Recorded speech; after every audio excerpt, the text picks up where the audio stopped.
ಆಚಿ chilli powder ಸಖತ್ ಖಾರ ಬಣ್ಣ ಮತ್ತು ರುಚಿ ಆಚಿ ಚಿಲ್ಲಿ ಪೌಡರ್. ಸರ್ ನೀವು 2001ರಿಂದನೇ ಐ ಥಿಂಕ್ ಅಲ್ಲಿಂದ ಇಲ್ಲಿವರೆಗೆ ಜರ್ನಿ ಮಾಡ್ಕೊಂಡು ಬಂದಿದ್ದೀರಾ. ನೀವು ಅಂದುಕೊಂಡಂಥ ಇಂಡಸ್ಟ್ರಿ ಹೇಗಿದೆ, ಈಗ ಕಾಣ ಸಿಗುತ್ತಿರುವಂಥ ಇಂಡಸ್ಟ್ರಿ ಹೇಗಿದೆ ಅಂತ ಹೇಳಿ. ನಾನು ನೋಡಿದಂಥ ಇಂಡಸ್ಟ್ರಿಯಲ್ಲಿ ಅವಾಗ ಬಿಗಿನಿಂಗಲ್ಲಿ ಒಂದು ರೇಂಜಲ್ಲಿ ತುಂಬ ಅದ್ಭುತವಾಗಿತ್ತು. ತಿರ್ಗಿ ಅದಾದಮೇಲೆ ಸೆಂಟ್ರಲ್ ಒಂದಷ್ಟು ನಾವು ಕಳ್ಕೊಂಡ್ವಿ. ಇವಾಗ ಮತ್ತೆ ಈ KGF ಕಾಂತಾರ ಎಲ್ಲ ಬಂದಮೇಲೆ ಒಂದು ರೀತಿ ಆಗಿದೆ ಇಂಡಸ್ಟ್ರಿ. ಬಟ್ ಈಗೇನು ಅಂತಂದ್ರೆ ಡಿಜಿಟಲ್ ಬಂದ ಮೇಲೆ ಒಂದಷ್ಟು ಏನಾಗಿದೆ, ಡಿಸಿಪ್ಲಿನ್ ಅನ್ನೋದು ಮಿಸ್ ಆಗಿದೆ. ಅಷ್ಟು ಬಿಟ್ಟರೆ ಬೇರೆ ಇನ್ನೇನಿಲ್ಲ. ಡಿಸಿಪ್ಲಿನಿಂದ ಕೆಲಸ ಮಾಡಿದ್ರೆ ಪಕ್ಕ ಎಲ್ಲೂ ಹೋಗಿಲ್ಲ, ಇಂಡಸ್ಟ್ರಿ ಇಲ್ಲೇ ಇದೆ. ಅದೇ ಡಿಸಿಪ್ಲಿನ್ ಅನ್ನೋದು ಪ್ರತಿಯೊಬ್ಬರಿಗೂ ಡಿಸಿಪ್ಲಿನ್ ಇಲ್ಲ, ಎಲ್ಲರೂ ಕೇರ್ಲೆಸ್ನೆಸ್. ಎಕ್ಸಾಂಪಲ್ ಇವಾಗ ನನ್ನೇ ಅನ್ಕೊಳ್ಳಿ, ಇವಾಗ ನನ್ನ ಯಾವುದೋ ಒಂದು ಕೆಲಸ ಇದೆ ಬರ್ರಿ ಅಂತ ಬರ್ತೀನಿ, ಹೇಳ್ತಾನೆ ನಂದಲ್ವೇನ್ರಿ ಕೆಲಸ, ನಾನು ಮಾಡ್ತೀನಿ ಹೇಳ್ರಿ, ಏನು ಹೋಗ್ರಿ ನೀವಿಲ್ಲ ಅಂದ್ರೆ ಇನ್ನೊಬ್ಬ, ಆ ಥರ ಆಗ್ಬಿಟ್ಟಿದೆ ಜೀವನ ಇವಾಗ. ಅವತ್ತೊಂದು ದಿವಸ ನಾವು ಕೆಲಸಕ್ಕೆ ಮನೆಗಳ ಹತ್ರ ಹಿಂಗೆ ಕೈ ಕಟ್ಕೊಂಡು ನಿಂತಿದ್ದೀನಿ ನಾನು. ಎಷ್ಟೋ ಡೈರೆಕ್ಟರ್ ಮನೆ ಮುಂದೆ ಹಿಂಗೆ ನಿಂತಿದ್ದೀನಿ ನಾನು, ಹೇಳ್ಬೇಕು ಅಂತಾನೆ. ಅಟ್ಲೀಸ್ಟ್ ನಿಂತ್ಕೊಳ್ಳೋದು ಬೇಡ, ನಿನ್ನ ಟ್ಯಾಲೆಂಟ್ ಇದೆ ಅಂತಂದರೆ ಎಲ್ಲಿದ್ರು ಗುರುತಿಸಿ ಕರೆದೇ ಕರೀತಾರೆ.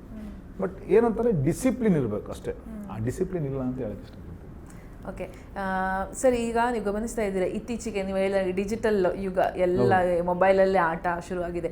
ಈಗ ಒಂದು ವರ್ಗ ಥಿಯೇಟ್ರಿಗೆ ಹೋಗ್ತಾರೆ, ಅಲ್ಲಿ ಅದು ಅವ್ರ ಅಭಿಪ್ರಾಯ, ಅವರು ಓದಿಲ್ಲ, ಅವರಿಗೆ ಗೊತ್ತಿಲ್ಲ ವಿಮರ್ಶೆ ಹೇಗೆ ಮಾಡೋದು ಅನ್ನೋದು ಕೂಡ ಗೊತ್ತಿರಲ್ಲ, ಏನೋ ಕಿರ್ಚಬೇಕು ಅರ್ಚಬೇಕು ಅನ್ನೋ ಥರ ಕಿರ್ಚ್ತಾ ಇರ್ತಾರೆ. ಅದನ್ನೆಲ್ಲ ಕಂಡಾಗ ನಿಮಗೆ ಈಗ ನಿರ್ಮಾಪಕರು ಕೂಡ ಆಗಿದ್ದೀರಾ, ಹೇಗೆ ಅನಿಸುತ್ತೆ ಸರ್? ಯಾಕಂದರೆ ನಾನು ನೋಡೋ ವೇನೇ ಬೇರೆ ಇರುತ್ತೆ ಸಿನಿಮಾ, ನೀವು ನೋಡೋ ವೇನೇ ಇರುತ್ತೆ. ನನಗೆ ಇಷ್ಟ ಆಗ್ಬೋದು, ನಿಮಗೆ ಕಷ್ಟ ಆಗ್ಬೋದು. ಇವ್ರು ಯಾರೋ ನಿಂತ್ಕೊಂಡು ಅದು ಕೆಟ್ಟದಾಗಿದೆ ಗುರು ಅನ್ನೋ ಥರ ಹೇಳೋದು. ಈಗ ಎಷ್ಟೋ ಜನ ನೀವೇ ನೋಡಿದ್ರಿ, ಎಷ್ಟು ಜನರ ಶ್ರಮ ಇರುತ್ತೆ ಸರ್, ಎಷ್ಟು ಜನರಿಗೆ ಅದರಲ್ಲಿ ಫ್ಯಾಮಿಲಿ ನಡೀತಾ ಇರುತ್ತೆ. ಈ ಥರದ ಈ ವಿಮರ್ಶೆಗಳನ್ನ ಮಾಡೋದ್ರೆ ನೀವು ಕೂಡ ಸೋಷಿಯಲ್ ಮೀಡಿಯಾದಲ್ಲಿ ಗಮನಿಸಿರ್ತೀರಾ.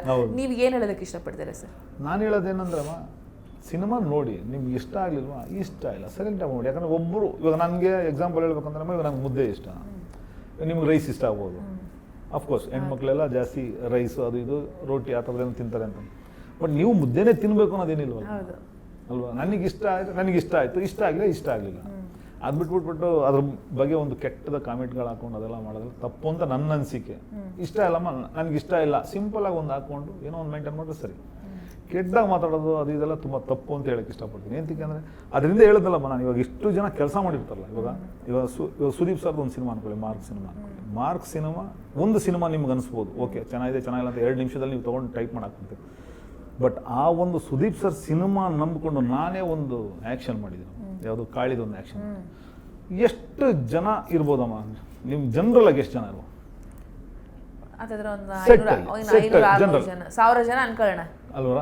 ಜೂನಿಯರ್ಸ್ ಎಲ್ಲ ಸೇರಿ 1000 ಜನ ಅಲ್ಲಿದ್ದಾರೆ ಅಂತಂದ್ರೆ 1000 ಜನ ನಂಬ್ಕೊಂಡು ಎಷ್ಟು ಜನ ಫ್ಯಾಮಿಲಿ ಇರುತ್ತಮ್ಮ? ಒಬ್ಬೊಬ್ರು ಕಂಪೇರ್ ಮಾಡೋ 2000 ಜನ ಆಯ್ತು. 2000 ಜನಕ್ಕೆ ಆ ಒಂದು ವ್ಯಕ್ತಿ ನಿಂತ್ಕೊಂಡು ಅವ್ರ ಮುಖಾಂತರ ಇಷ್ಟು ಜನಕ್ಕೆ ಕೆಲಸ ಸಿಕ್ಕಿ ಅನ್ನ ಸಿಗ್ತಾ ಇದೆ ಅಂದರೆ ನೀವು ಸುಮ್ಮನೆ 2 ನಿಮಿಷಕ್ಕೆ ಏನೋ ಒಂದು ಕೆಡ್ದಾಗ ಆಗ್ತದಲ್ಲ. ನೀವು ಅದನ್ನು ಯೋಚನೆ ಮಾಡಿ ದಯವಿಟ್ಟು. ಓಕೆ, ನಿಮ್ಮ ಕೈಯಲ್ಲಿ ಆಯ್ತಾ, ಒಂದು ಓಕೆ ಚೆನ್ನಾಗಿದೆ, ಹೋಗೋ ಏನೇನೋ ತಿದ್ಕೊಳ್ಳಿ, ಏನೋ ಒಂದು ತಪ್ಪು ಮಾಡಿದೆ, ಇನ್ನೊಂದು ಏನೋ ಚೇಂಜ್ ಮಾಡ್ಕೊಳ್ಳಿ, ಒಂದು ಹೆಲ್ದಿ ಮೆಸೇಜ್ ಹಾಕಿದ್ರೆ ತಪ್ಪೇನಿಲ್ಲ. ಬಟ್ ತುಂಬ ತೀರಾ ಓವರಾಗಿ ಮಾಡೋದು, ಆಮೇಲೆ ಕೆಲವೊಂದು ಪೈರಸಿ ಇದು ಮಾಡೋದು, ಅದೆಲ್ಲ ತಪ್ಪು ಅಂತ ಹೇಳಕ್ಕೆ ಇಷ್ಟಪಡ್ತೀನಿ. ಅಂದರೆ ಈಗ ನೆಕ್ಸ್ಟ್ ಯಾರು ಕೊಡ್ತಾರಮ್ಮ? ಇವಾಗ ಯಾವುದೇ ಒಂದು, ಇವಾಗ ನಾನು ಒಂದೇ ಒಂದು ಹೇಳ್ಬೇಕು, ಇವಾಗ ಯಾವುದೇ ಒಂದು ರಾಜಕೀಯ ವ್ಯಕ್ತಿ ಆಗಿರ್ಬೋದು, MLA ಆಗಿರ್ಬೋದು, ಒಂದು ಫಂಕ್ಷನ್ ಮಾಡ್ಬೋದು, ಅದು ಮಾಡ್ಬೋದು, ಒಂದು ದಿವಸಕ್ಕೆ ಮಾಡ್ಬೋದು. ಬಟ್ ಆ ಒಂದು ಆ್ಯಕ್ಷನ್ ಸೀಕ್ವೆನ್ಸಲ್ಲೇ ಮಿನಿಮಮ್ ನಾವು 7 ಡೇಸ್ ಮಾಡಿದ್ವಿ. 7 ಡೇಸ್ 2000 ಜನಕ್ಕೆ ಊಟ ಅಂತಂದಾಗ ಲೆಕ್ಕ ಹಾಕೊಳ್ಳಿ. ಊಟದ ಜೊತೆಗೆ ಅವ್ರ ಕಾಸು, ಆ ಸಂಸ್ಥೆನೂ ನಿಂತ್ಕೊಂಡು, ಆ ಸ್ಟಾರು ನಿಂತ್ಕೊಂಡ್ರೆ ತಾನೇ ಇಷ್ಟು ಜನಕ್ಕೆ ಕೆಲಸ ಸಿಗುತ್ತೆ. ಬಟ್ ಅದನ್ನ ಯಾರು ಥಿಂಕ್ ಮಾಡ್ತಾ ಇಲ್ಲ. ನಮಗೆ ನಾವೇ ಹಳ್ಳ ತೊಡ್ಕೊಂತ ಇದೀವಿ ಅಷ್ಟೇ. ಖಂಡಿತ ಸರ್. ಫ್ರೇಮು, ಈ ಫ್ರೇಮು ಐ ಥಿಂಕ್ ನಿಮ್ಗೆ ಇಷ್ಟ ಆಗಿರೋ ಫ್ರೇಮ್ಗಳನ್ನ ಇಲ್ಲಿ ಹಾಕ್ಸಿರ್ತೀರಾ ಅಂತ ಅನಿಸುತ್ತೆ. ಇದ್ರಲ್ಲಿ ನಿಮ್ಗೆ ತುಂಬ ಇಷ್ಟ ಯಾವುದು ಸರ್? ಅದು ಮೊದಲನೇದು, ಇದು ಕೊನೆಯದು. ಡಾಕ್ಟ್ರೇಟ್ ಬಂದಿರೋದು. ಆಟೋ ಡ್ರೈವರು ಹಂಗಿದ್ರಿ, ಡಾಕ್ಟ್ರೇಟ್ ಬಂದಿರೋದು. Super sir. ಅದು ಬಿಟ್ಟರೆ ಆಸ್ ಇಟ್ ಇಸ್ ಇಲ್ಲೊಂದಿದೆ ಫ್ರೇಮು, ಅಲ್ಲೊಂದು ಅಣ್ಣವ್ರದ್ದು ಒಂದಿದೆ.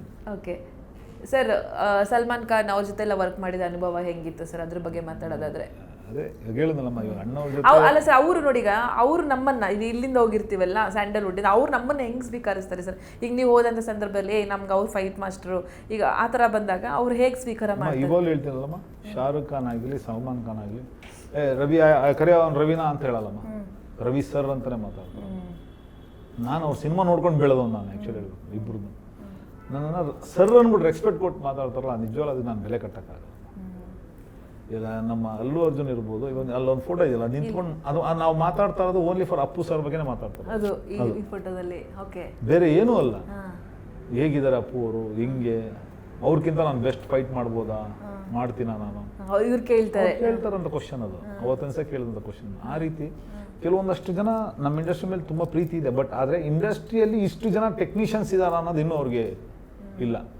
ಬಟ್ ನಾವು ಕೆಲಸ ಮಾಡಿದ್ಮೇಲೆ ಎಷ್ಟೋ ಸರಿ ಕೇಳಿದ್ರು, ನೀವು ಹೌದಾ ಅಂತ ಕೇಳಿದ್ರು. ಹೌದು ಸರ್, ನಾನು ಬಂದಿರೋದೇ ಕನ್ನಡ ಇಂಡಸ್ಟ್ರಿಯಿಂದ ಅಂತಂದ್ಬಿಟ್ಟು ನಾನು ಎಷ್ಟೋ ಸರಿ ನಾನು ಅದಕ್ಕೆ ರವಿ ವರ್ಮಾ ಫ್ರಮ್ ಬ್ಯಾಂಗ್ಳೂರ್ ಅಂತಲೇ ಕೆಲವು ಕಡೆ ಹೆಸರು ಹಾಕೋದು, ಕೆಲವು ಕಡೆ ಒಂದೊಂದ್ಸರಿ ಅವ್ರು ತೆಗೆದು ಬಿಡ್ತಾರೆ, ಆ ಥರ ಮೇಂಟೈನ್ ಮಾಡ್ತಾರೆ.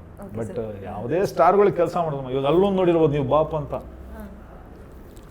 ಎಲ್ಲ 4 ಜನ ಲೆಜೆಂಡ್ಸ್ ಇದ್ದಾರೆ. ಸನ್ನಿ ಡ್ಯಾಲ್, ಜಾಕಿ ಶ್ರಾಫ್, ಮಿಥುನ್ ಚಕ್ರವರ್ತಿ, ಸಂಜಯ್ ದತ್. ಅದು ಯಾವ ಟೈಮಲ್ಲಿ ಬಾಪ್ ಅಂತ ಒಂದು ಸಿನಿಮಾ ಇನ್ನೂ ರಿಲೀಸ್ ಆಗಿಲ್ಲ, ಆಗ್ಬೇಕು. ಬಟ್ ಅಷ್ಟೂ ಜನಕ್ಕೂ ಒಂದೇ ಒಂದು ಆ್ಯಕ್ಷನ್ ಸೀಕ್ವೆನ್ಸ್ ತೆಗಿಬೇಕಂತಂದ್ರೆ ನಮ್ಮನ್ನು ಕರೀತಾರೆ ಅಂತಂದ್ರೆ ಅಷ್ಟು ಜನ ಮೇಂಟೈನ್ ಮಾಡೋವಂಥ ಒಂದು ಕೇಪಬಿಲಿಟಿ ಇರೋದಕ್ಕೆ ನಮ್ಮನ್ನು ಕರೀತಾರೆ. ಅಲ್ಲಿ ಗಂಟ ನಮ್ಮನ್ನು ಕಳಿಸಿರೋಂಥ ನನ್ನ ಕನ್ನಡ ಇಂಡಸ್ಟ್ರಿಗೆ ನಾನು ನಿಜವಾಗ್ಲೂ ಚಿರಋಣಿ ಅಂತ.